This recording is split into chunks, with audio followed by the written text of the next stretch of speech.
Alright, so this is going to be a plan and an overview really of our storyboards made for the Two Minds trailer. This was not done by just me, this was done by the entire group. I just have the papers and I'm going to make a short video about how we're going to use them and how we actually created the storyboards in a certain way to help us further down the line.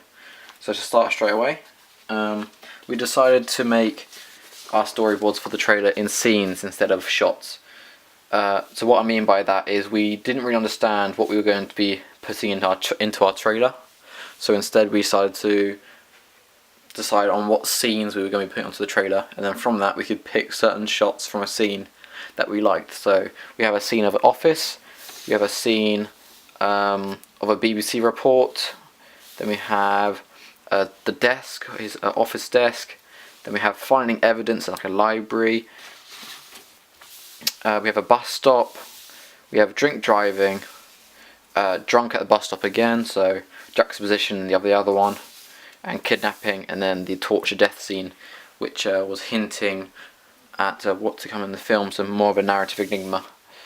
So if I had to show a quick example of one of them, so if we go to scene 2 for example, very basic, we had shots down one side, and then we had description of the shot, sounds, and time, and how long we shot the shot lengths were going to be.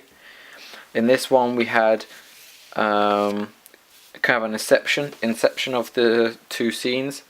So we have a shot of something on the TV, and then we were actually going to zoom in on the TV and have another scene that we could use.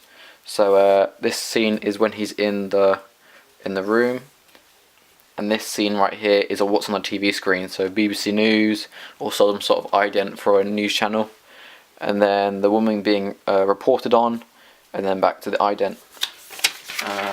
Another scene is the opening sequence of the film. We thought it would be quite cool to have a lone man in the middle of a room in the office on his own with only one light on him, so it'd be kind of relating to the noir themes. And then we slowly reveal his face on the third shot, and that's after around about 9 seconds. And then close-up shots of cups and clocks, him walking to the boss. Now these are very basic drawings, as you can see. It's stick men, and it's not a great 3D drawing, but it was good enough for us to understand what we needed to put into our shots, and we understand what we're going to be doing when we do film. I certainly understand what I'm going to be putting into the framing of the camera. So just to clarify once again, we decided to do the scenes of the trailer instead of the shots, because we weren't quite sure.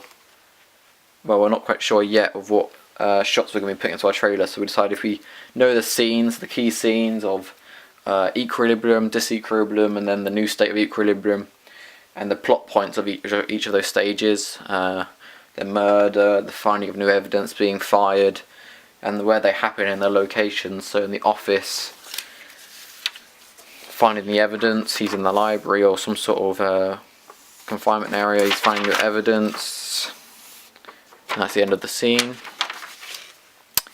This is another plot point of the femme fatale coming to find him on the bus stop.